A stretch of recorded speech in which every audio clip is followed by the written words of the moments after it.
This is Horizons Middle East and Africa. Our top stories this morning. Asia stock rally falters after a lackluster session on Wall Street. Weighed on tech stocks and bonds. Investors keenly awaiting US PCE inflation data due later today.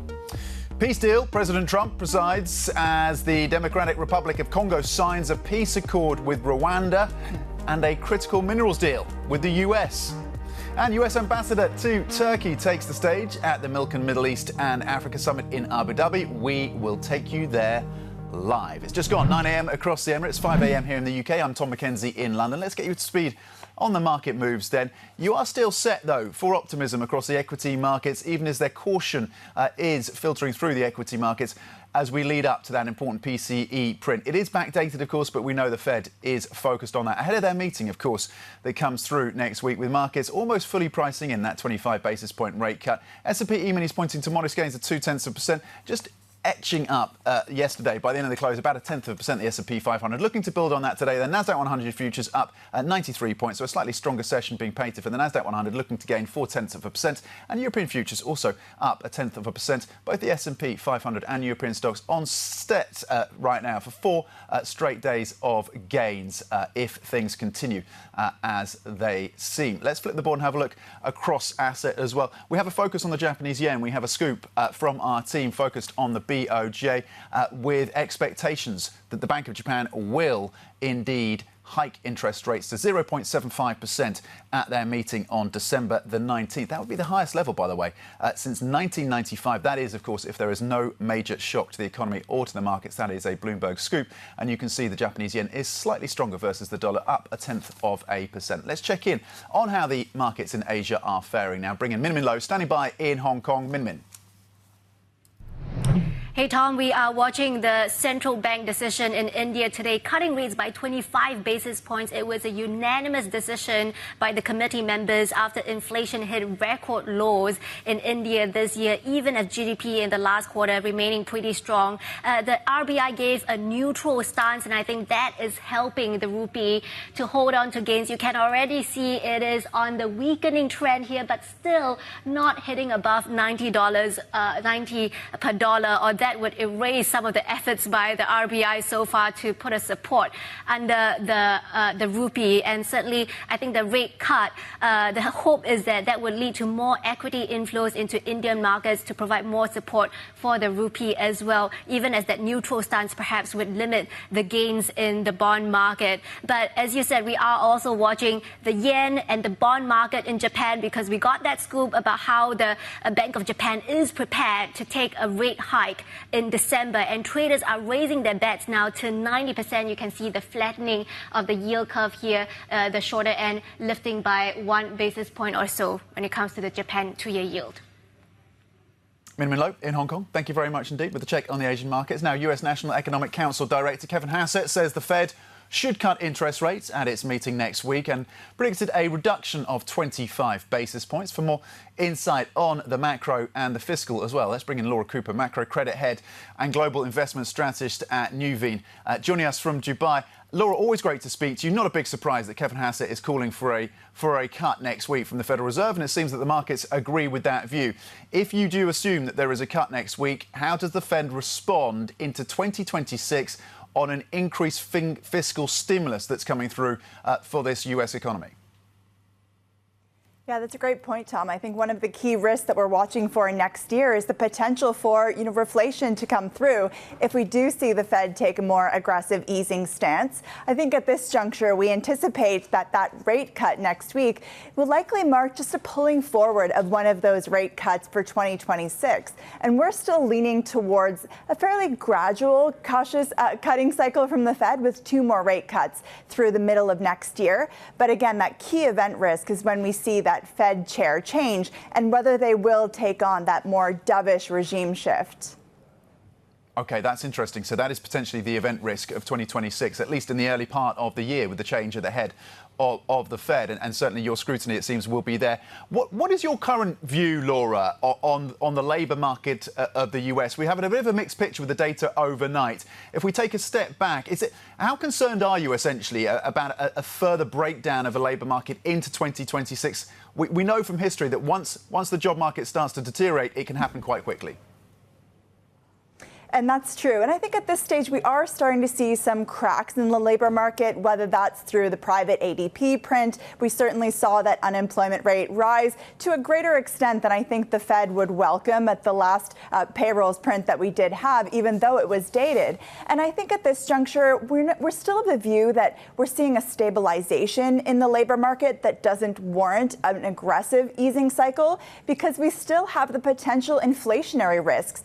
The challenge now is the Fed is really tasked with this dearth of economic data to try to guide what their policy could be. So perhaps the Fed rate cut next will really just be more of a precautionary stance, taking on more of that insurance cut. But I don't think the labor market warrants further easing. And I think they're going to want to take a bit of a pause heading into early next year just to assess the evolution of that data going forward. What is your assessments around the fund flows as we see a divergent policy mix coming through from the BOJ and the Fed then? So the reporting today that from Bloomberg that the BOJ will indeed go with that interest rate hike to 0.75%, and that they will signal that there are further rate hikes to come.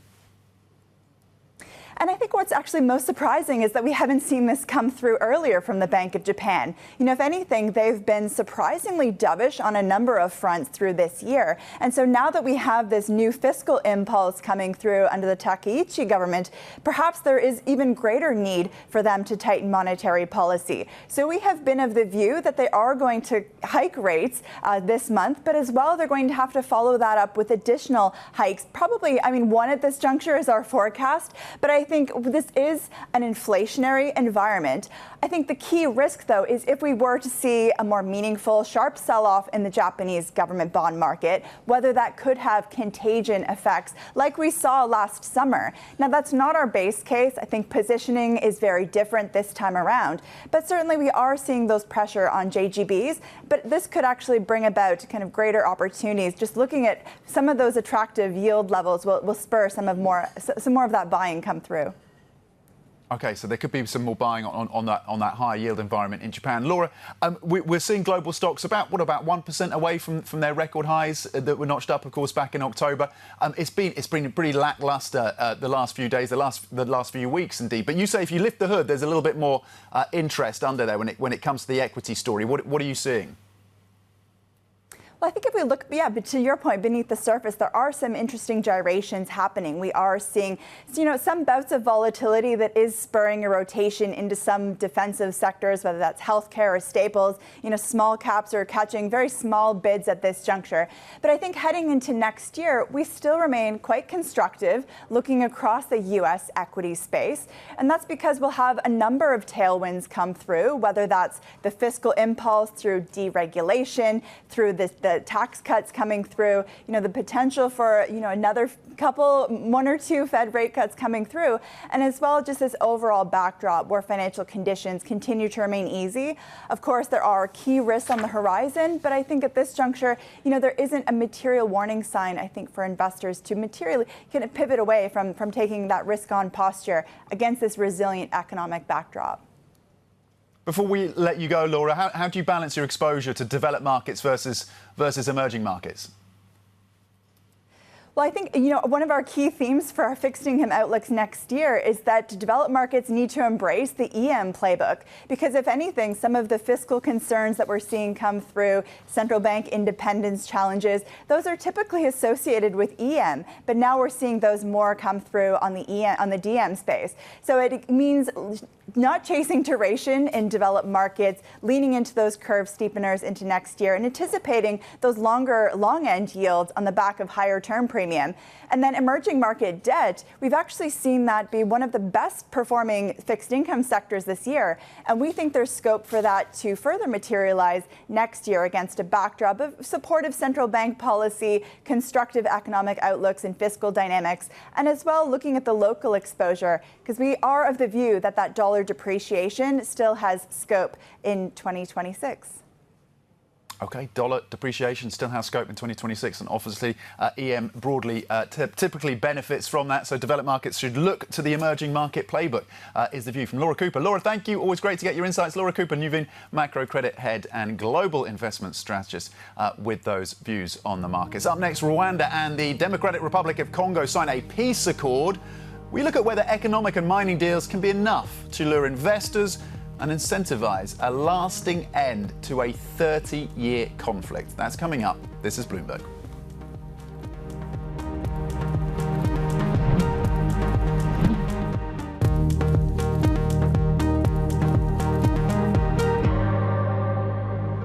Welcome back to Horizons Middle East and Africa. I'm Tom Mackenzie in London. Now, President Donald Trump presided as the leaders of Rwanda and the Democratic Republic of Congo signed a peace accord to end a grinding 30-year conflict that has left millions dead and many more displaced. Rwandan President Paul Kagame said he's hopeful of its success.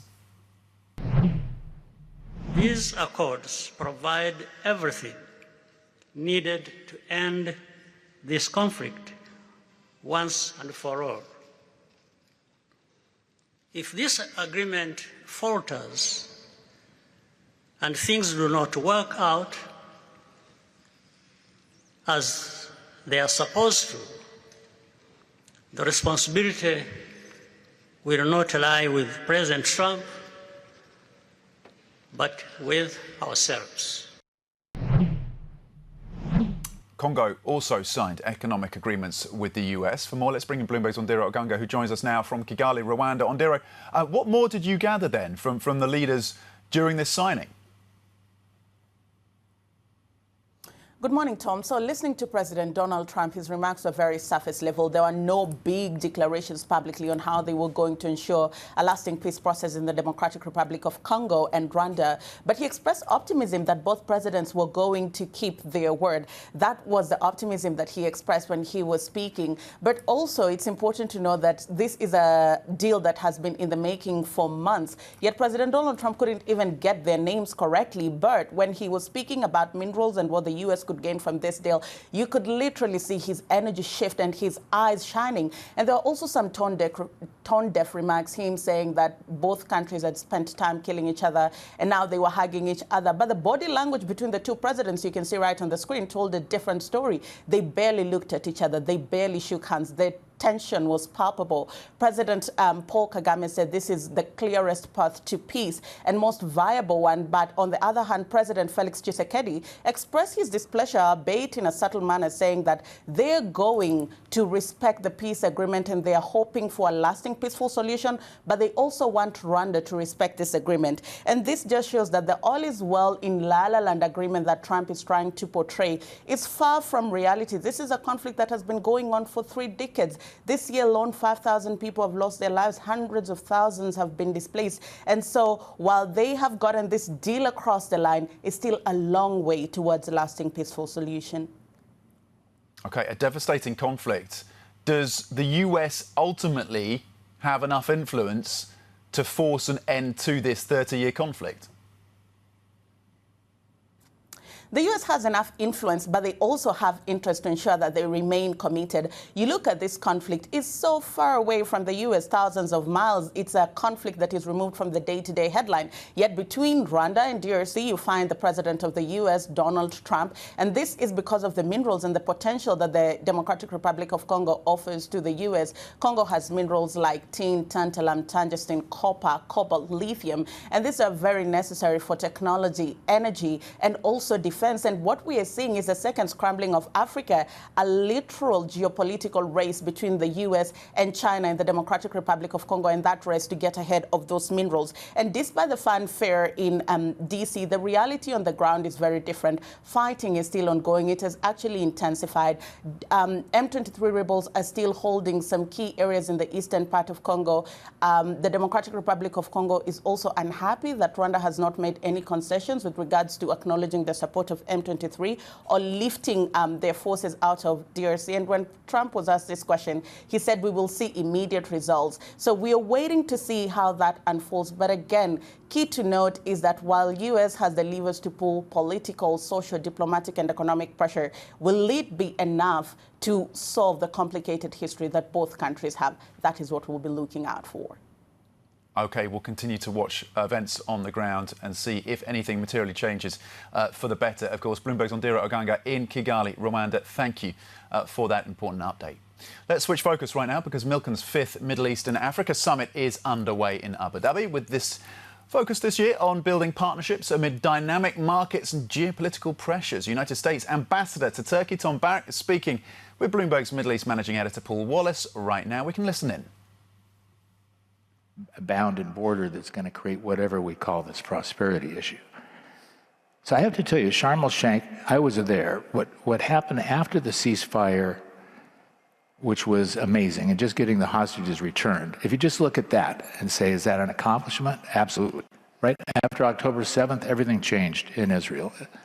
Netanyahu has told the world, he's told me personally, that after October 7th, his concern is not the blue line, the red line, the green line, whatever the border, the boundary is. His concern is protecting his people and those boundaries. So it's extended these discussions of saying, what is sovereign security? How does it work? How can he create these events? Sharm el-Sheikh was something else. All of the Arab leaders coming together in an impromptu manner, supporting a 20-point plan, right? The plan was not legislation, it wasn't doctrine, it wasn't approved by parliaments, it wasn't approved by a council of ministers. It was an idea of 20 points of how can we bring whatever this Middle East is, right? Which is a confluence of tribes and thousands of years of cultural history, which needs to be respected with their own relevance. So I'm hopeful, but it's a process, it's not an event.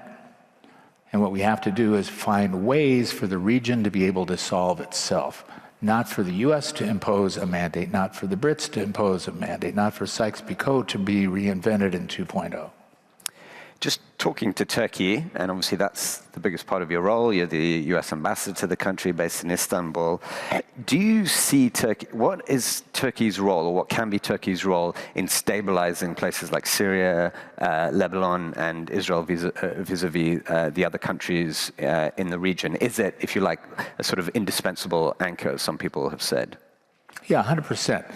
Look, the great thing is we have a bromance between our two presidents, right? We have President Trump and President Erdogan, who found this bond in a very unusual relationship. But if you wind back to the Ottoman Empire, for 550 years, that entity created a process to bond the then known world, this millet system, right, of wrapping a supervisorial mandate over each of these small cultures. So if you just take the Turkic states, and remember you have one of the largest Islamic populations that's not Arab, surrounded by 8 countries, very difficult countries. When you talk about a zip code, it's one of the most difficult places. 4 seas, the Bosphorus is the heart of life, and facing the other way towards Central Asia, the New Spice Road, it has to go through Turkey, Syria, Iraq, right? These most difficult countries. So we always talk about Turkey being our largest NATO ally besides America, which it is, not so respected by Europe, right? Europe still doesn't want them in the European Union. And the Turkish people being hardworking, industrious, and smart. The domestic economy right now is in a bit of a crisis. But it has to be a footprint of this tapestry, whatever this tapestry of a cultural melange is. Turkey is a central piece of Azerbaijan and Armenia. Look what happened. This rift you hear between Israel and Turkey, and I get criticized for saying at the end of Gaza, which is a dramatic step forward, I think that you will see at some point in time Turkey and Israel finding a relationship, whether it's the Abraham Accords or the Solomon Accords. OK, US Ambassador to Turkey, Tom Barrack, speaking to Bloomberg's Paul Wallace at the Milken Middle East and Africa Summit in Abu Dhabi, talking about the role of Turkey in NATO, talking, of course, about the peace deal, the fragile peace deal over Gaza and Israel, of course, and the tensions within the region and the role that Turkey can play in the NATO alignment, of course. So we'll continue to monitor that for you. That continues, of course, the Milken conference. Tom Barrack there speaking to our Paul Wallace. Coming up, French President Emmanuel Macron, meanwhile, pushing for more investment after meeting with China's Xi Jinping as Paris looks to rebalance economic ties with Beijing. How realistic is that ambition? More on Macron's state visit to China next. This is Bloomberg.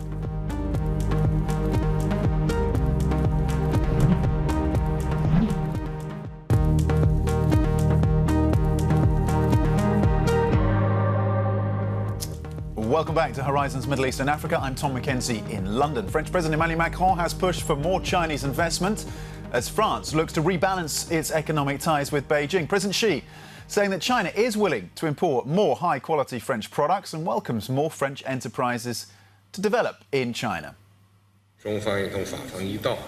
China is ready to work with France, always bearing in mind the fundamental interests of our peoples and the long-term interests of the international community, to overcome various disturbances, adhere to dialogue on an equal footing and open cooperation, ensure that the China-France comprehensive strategic partnership moves forward more steadily and effectively in the next 60 years. Well, let's bring in our China correspondent, Min Lo, now in Hong Kong, who's been following this state visit, of course, over the last few days. Min, how did the meeting go? What were the key issues discussed? What came out of this meeting between the two leaders? I think overall the meeting was good because President Xi described it as candid and fruitful, and it has been heavily covered on Chinese state media. The tone has been pretty positive so far, and I get a sense that this meeting is more strategic than tactical for China. Yes, they signed a bunch of cooperative agreements ranging from natural resources to education to food and agriculture, so pretty wide-ranging and fruitful meeting there. But I think the main focus of many of these Chinese editorials had been focusing on enlisting France to get on the side of China to create this equal and inclusive international order, especially highlighting how France has been, of course, a permanent member of the UN Security Council, how it is taking over leadership of the G7. So Macron definitely has some power in shaping the G7 conversation, especially given all the hostilities so far that China has faced from the G7, especially around issues of overcapacity and anti-dumping and the like. So, yes, a lot of the conversation around that. And Macron did say that he wants to see more Chinese investments from China, and he wants China to step up domestic investments instead of starting a trade war with other countries in order to correct that trade imbalance that France and China has.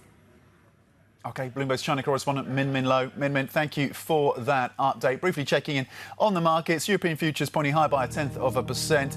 It's a bit of a challenge picture over in Asia, with the MSCI Asia Pacific currently down 0.2%. US futures, though, on the front foot after some very modest gains yesterday. Coming up, handshakes and hugs. We're going to bring you Putin's visit to India. That's next. This is Bloomberg.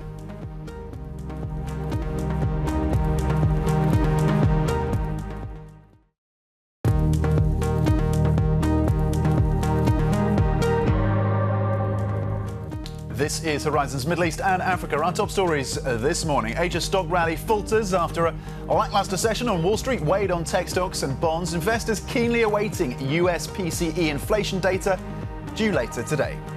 Red carpet treatment. Russian President Vladimir Putin lands in New Delhi for his first state visit to India since the start of the war in Ukraine, showcasing warming ties which have angered the US and led to hefty trade tariffs.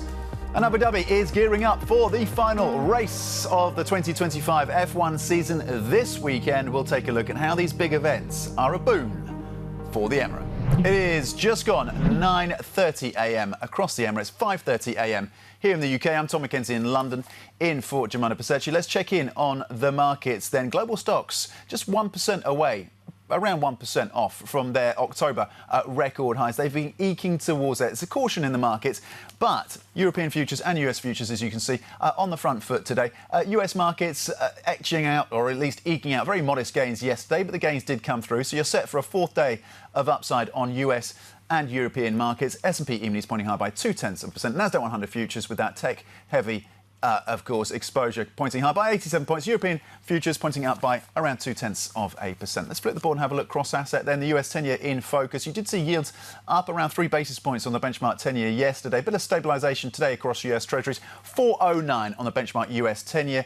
Markets increasingly betting, of course, that the Fed will cut interest rates 25 basis points. Kevin Hassett leaning into that view as well overnight in an interview with Fox News. The Japanese yen is in focus, with Bloomberg reporting that BOJ will be hiking rates at its December the 19th meeting and signalling that more are to come. 154 then on the Japanese yen, up 0.3% versus the US dollar. Brent at $63 a barrel, softer by 0.1%, and gold back above 4,200. The yellow metal up 0.3% in the session today. Let's zoom in on how the markets in Asia are faring this Friday. Min Lo is standing by in Hong Kong. Min.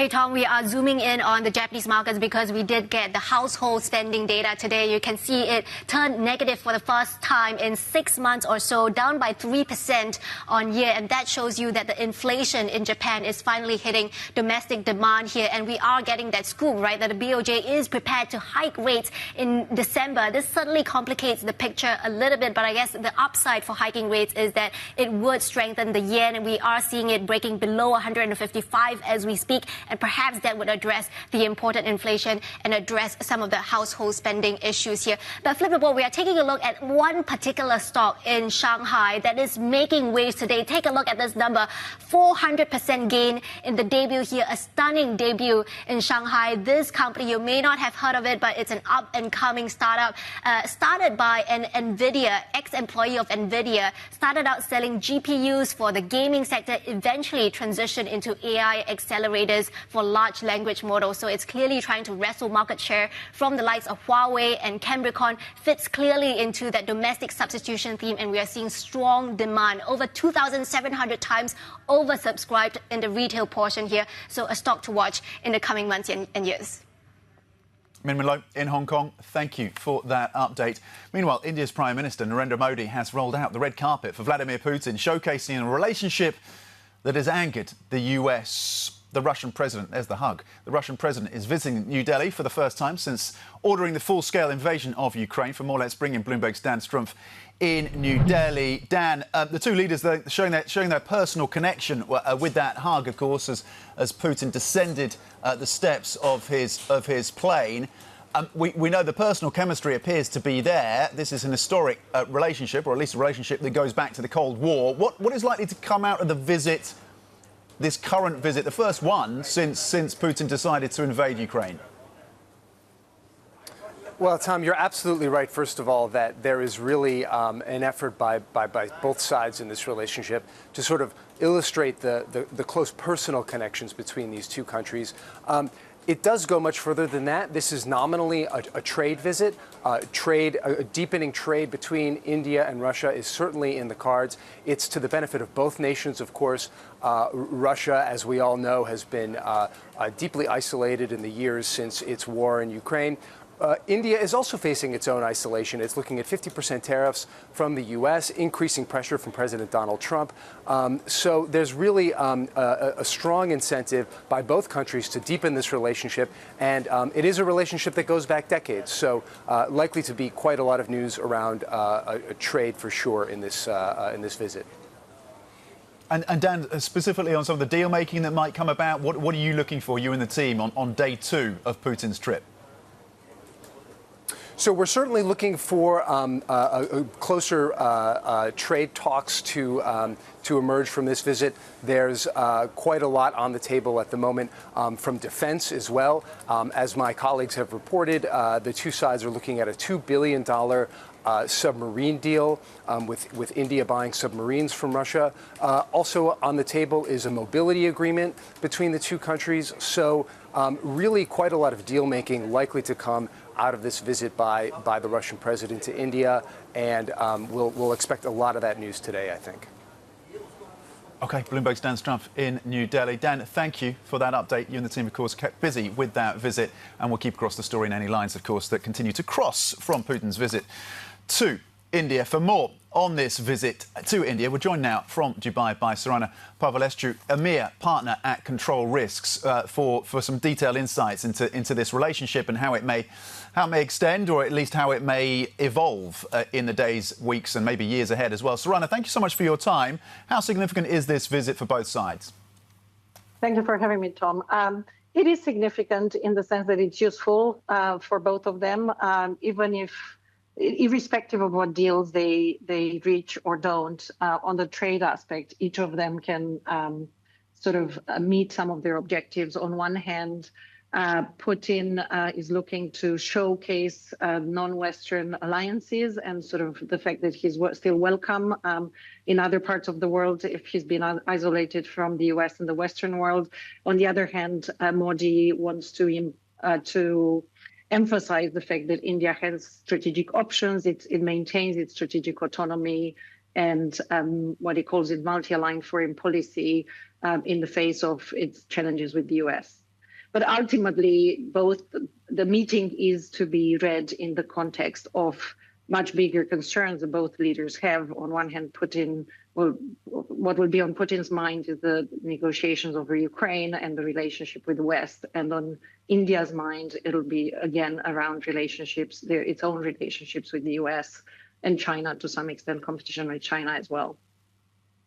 Sorana, how high up the agenda will energy and oil be for Vladimir Putin? Is he likely to pressure his Indian counterpart to try to circumnavigate these sanctions and US tariffs are a punishment essentially for India for continuing to buy Russian oil, but there are now sanctions in place that make it difficult for India's refiners, of course, to make these purchases. Where does oil sit in these negotiations? Yeah, very much so. I'm sure that Putin will very much want to push on the issue and maybe secure some commitments. Russia has suffered quite significantly in the last few months because we've seen quite a steep drop in exports as a result of the recent sanctions. We've seen a pickup. I think India has probably stopped very quickly before the sanctions, so they did buy quite a lot of Russian oil, but actually it seems like it's stopped now, and there is some uncertainty in the market whether they'll be willing to do that. So I think Putin might be disappointed in that sense, and Modi may find the topic a bit uncomfortable. Long term, Russia has managed to circumvent sanctions over and over again. So probably this could be a short-term impact that eventually kind of moves on to more normalized situation. India has traditionally been a fairly large buyer of Russian military hardware. Is defence a crucial part of this partnership? And what is India likely to kind of push for on that front? Yeah, very much so. So the defense relationship goes back to the Soviet times and India's position as non-aligned in the Cold War. And India comes from a point like 10, 20 years ago or more where it was actually pretty reliant on Russian defense military kit. It still is to some extent. So about half of its arsenal still is Russian made and needs maintenance and so on. India's also used some of the Russian missiles for when the recent clashes with Pakistan happened earlier this year. So there's certainly a strong relationship and dependency there. However, India's also tried to diversify away from Russia. And if you look at imports of weapons, the proportion of Russian military kit has actually reduced in India's total arsenal. And also India has an incentive to build more, manufacture more locally. So maybe on the local manufacturing, we could see a deal where there's some sort of agreement and know-how sharing where Russian companies would set up something in India. That I think would be a potential option.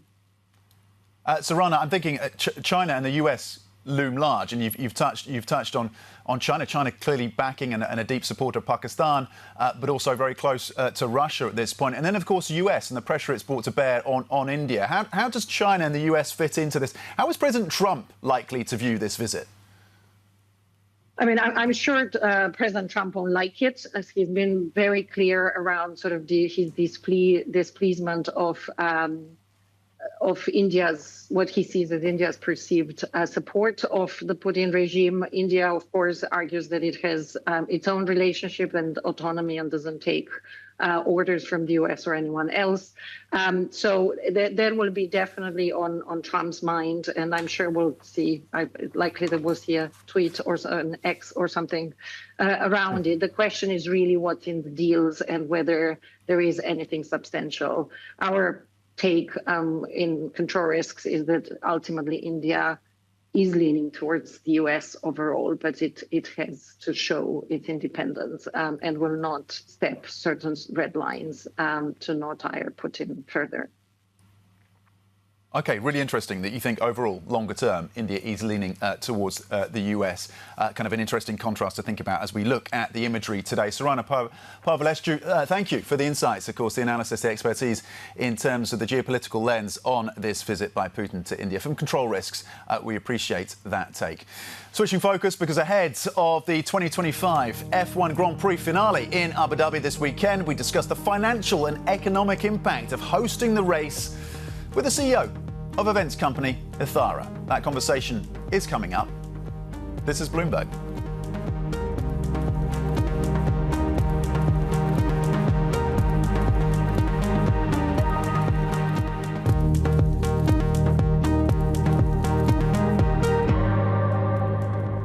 Welcome back to Horizons Middle East and Africa. I'm Tom McKenzie in London. Now, Formula One's 2025 season is down to the final race this weekend in Abu Dhabi.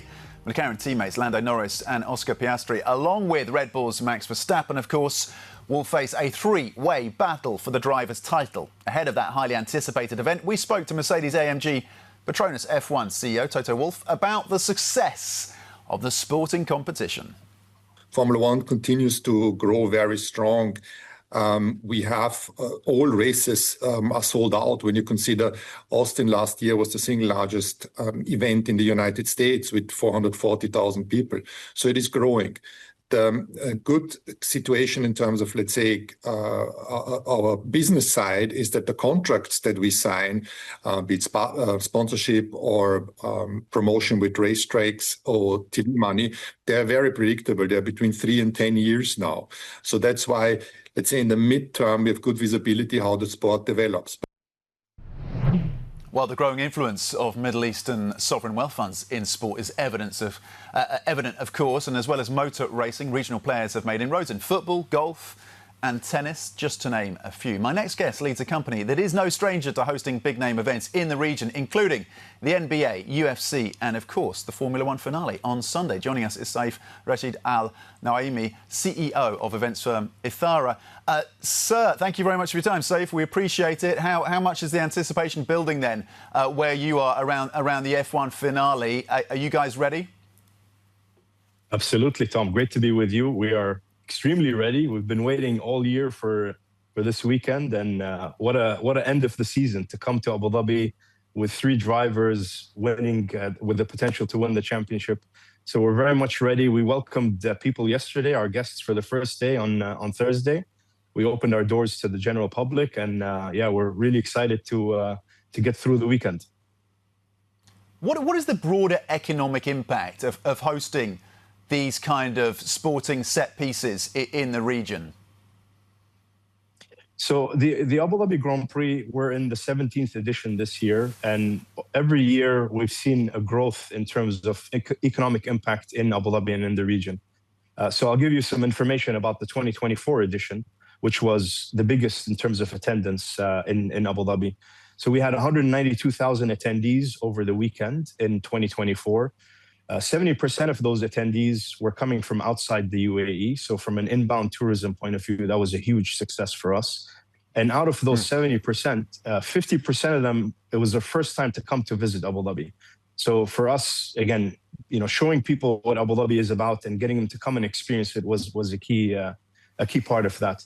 Now, in terms of macroeconomic impact in 2024 edition, we measured the direct macroeconomic impact of those that traveled to Abu Dhabi, spent time in hotels, traveled to the race, bought tickets to attend the Grand Prix, experienced the events and the attractions. The direct macroeconomic impact in 24 was 1.25 billion dirhams. That's interesting. And look, you're regionally spread, of course. You've got offices and a footprint in, of course, not just in Abu Dhabi, but in Dubai and Saudi Arabia and beyond. You've got these other impressive sporting assets, not just Formula One, but as we mentioned, the NBA and UFC as well.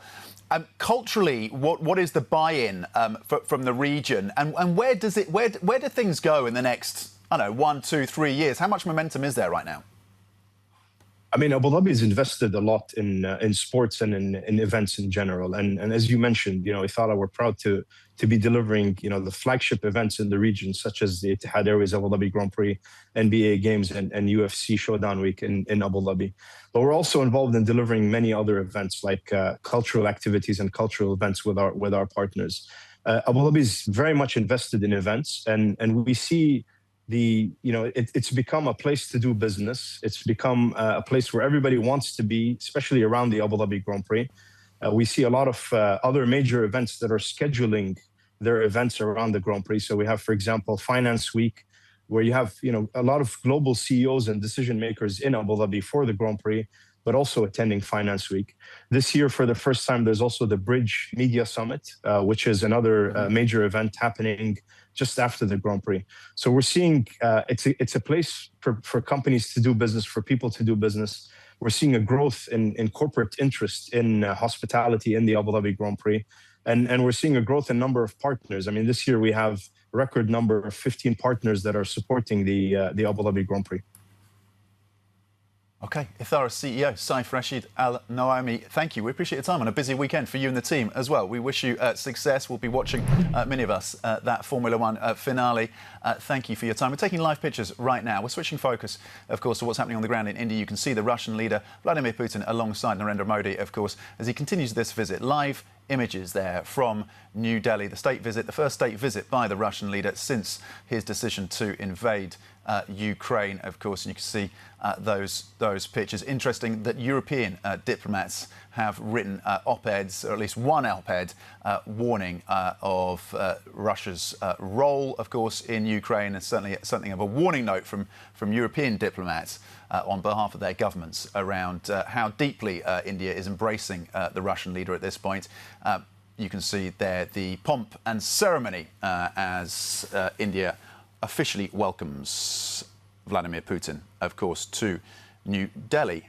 We have a reporter on the ground who's covering this. The focus, of course, on energy deal-making that may come through. Of course, those sanctions are in place, and we have seen a reduction of purchases by Indian refineries of Russian crude. Defence as well is likely to come up in these talks between the two sides. It's being framed largely as an economic and trade visit, but certainly the geopolitical elements will be threaded through their conversations, you would assume.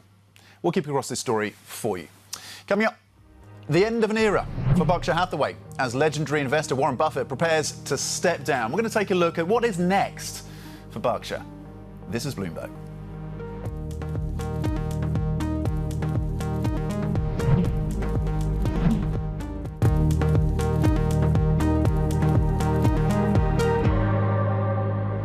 Welcome back to Horizons Middle East and Africa. I'm Tom McKenzie in London. Legendary investor and Berkshire Hathaway CEO, of course, Warren Buffett is retiring at the end of this year. For many investors, it is the end of an era. Bloomberg Originals looks at how Buffett changed investing forever and what's next for the company he built. Here's a preview.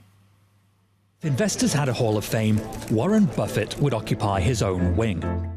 People from all over the planet look up to him, read his biography, hop on a plane to go see him talk. He took a failing textile mill and turned it into a $1 trillion conglomerate. It has insurance companies, Dairy Queen, railroads, and energy businesses. For decades, Buffett's investment savvy has led Berkshire Hathaway to beat benchmarks. One of the biggest asset managers today, which is Vanguard, the entire philosophy is no one's really going to be able to beat the market, so you might as well not even try. Well, okay, no one besides Warren Buffett. If you look at the total returns, Berkshire blows the S&P 500 away. The legendary investor Warren Buffett. So when the 95-year-old announced he would retire at the end of 2025, Greg should become the chief executive officer of the company. It marked the end of an era at Berkshire Hathaway. Greg Abel led Berkshire's energy business for so many years. But it is tricky. Warren Buffett has not only been a very good investor, but he's also pretty charismatic. He won't be writing the annual letter next February. This is a big change because Buffett fans have been poring over that letter over the years because it's full of witticisms, investment advice, pearls of wisdom. There's also the fact that he's not going to be taking Q&A at the annual meeting next May in Omaha. Morning. Welcome to Berkshire Hathaway. He was talking for 4 to 5 hours every year and taking questions from people that follow him all over the planet. That is going to be a big change because Buffett's personality is unmatched in the investment world. Well, subscribers can watch the full documentary on the terminal and on Bloomberg.com. It will also be available on Bloomberg's YouTube channels at a later date. Now for a look at some other stories we are following this Friday. Mandala Capital is preparing to raise third-party capital in its home market for the first time. The Sovereign Wealth Fund owned entity is partnering with Alda Properties to launch a real assets investment platform targeting opportunities in the UAE and wider Gulf region. The new venture, Alda Capital, aims to raise $1 billion for its first fund next year, with initial commitments from both partners. KKR has picked Abu Dhabi as the location for its third Middle Eastern office. The $723 billion alternatives giant is among the financial sponsors seeking to deploy capital to the region. Earlier this year, it took a stake in one of the Middle East's largest data center firms and agreed to invest billions of dollars in the venture. KKR co-CEO Scott Nuttall told Bloomberg deal-making in the Gulf delivered emerging markets growth for developed market risk. That's it for Horizons Middle East and Africa. I'm Tom McKenzie in London. Stay with me for Daybreak Europe. European futures pointing higher, US futures also on the upside. Stay with us. This is Bloomberg.